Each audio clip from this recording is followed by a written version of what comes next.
Buenas tardes, profesora.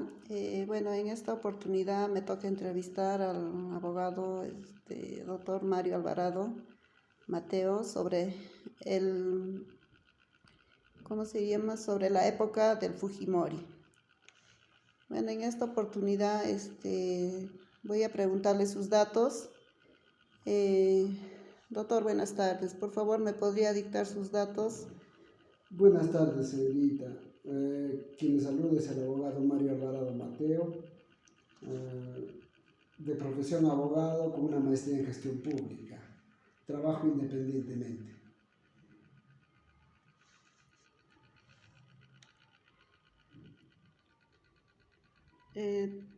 Doctor, bueno, este trabajo trata sobre un informe de la época de Fujimori, en las cuales le voy a decir, ¿no?, varias preguntas.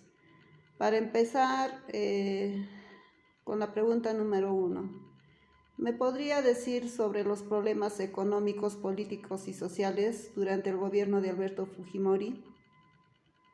Claro, señorita. Esa es una época pues que realmente ha cambiado la historia del Perú, diría yo, muy personalmente, ¿no? Sin embargo, hemos tenido problemas económicos, problemas políticos, problemas sociales, de las cuales voy a tratar de describirte algunas que, como es del 90, pues, ya son muchos años que han pasado, ¿no? Pero vamos a tratar de resumir los problemas económicos en el sentido siguiente, ¿no? La crisis económica en el año 90 fue grave porque justamente con el gobierno de Alberto Fujimori tuvimos un shock económico. La inflación fue muy alta, la devaluación de la moneda extremadamente, la deuda externa considerablemente en esa oportunidad. Asimismo tuvimos la desigualdad social, ¿no? Se agravó durante el gobierno de Fujimori, la brecha entre los ricos y los pobres se amplió, las políticas económicas implementadas no lograron reducir la pobreza de manera significativa ni considerable, pues porque nuestra pobreza no solamente ha sido en esa época, sino hemos tenido ya desde mucho más antes, pero ahí se ha marcado sumamente, pero fuerte, ¿no?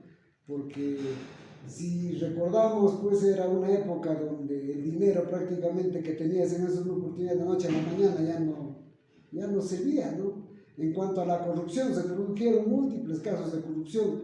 Lo que más recuerdo son los desvíos de los fondos públicos, ¿no? Y los sobornos. Eso fue en lo que corresponde al tema económico. Ahora, en el tema social, lo que más recuerdo son las violaciones de los derechos humanos, ¿no? Se cometieron violaciones ejecutándose pues extrajudicialmente la desaparición, las torturas, ¿no? Se llevaron a cabo pues por agentes del Estado, ¿no? La lucha contra el terrorismo. Sin embargo, debemos rescatar tal vez algo bueno en esa oportunidad, es la captura de Abimael Guzmán, ¿no? Que fue el 12 de septiembre de 1992. Eso sí lo recuerdo como si fuera hoy, señorita, porque era pues épocas de terror, ¿no?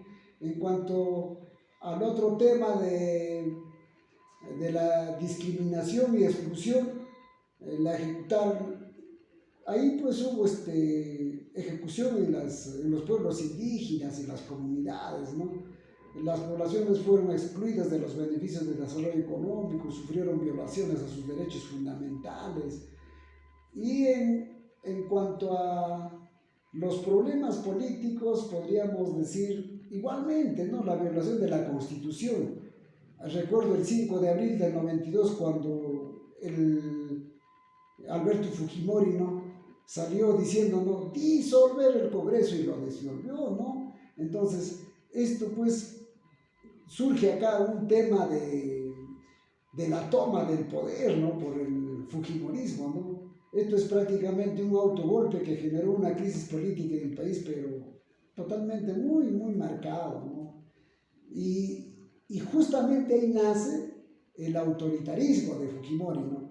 Instaura pues un régimen autoritario, debilitando a las instituciones democráticas, limitando la libertad de prensa, de expresión.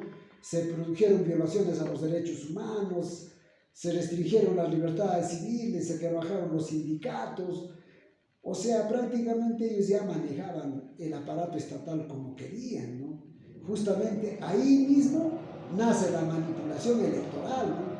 Se denunciaron irregularidades en los procesos electorales, incluyendo la compra de votos, ¿no? Modificando los resultados, ¿no? Entonces, ahí pues nace prácticamente el fraude electoral. Eso sería más o menos a grandes rasgos ahorita, porque estamos hablando pues de la época del 90. Claro que eso en todos los peruanos ha quedado marcado, ¿no? Nadie puede decir que no me acuerdo de esos tiempos. Bueno, doctor, interesante su aporte. Enseguida vamos a pasar a la segunda pregunta. ¿Qué medidas se implementaron para combatir la inflación durante el gobierno de Fujimori? ¿Por qué o no efectiva? Bien, en el gobierno de Fujimori se implementaron varias medidas tratando de querer, como dice, cambiar lo que era la estructura del Perú, tratando de modificar o de repente, para que no haya una sublevación de la población, se crearon pues el plan de estabilización económica, ¿no?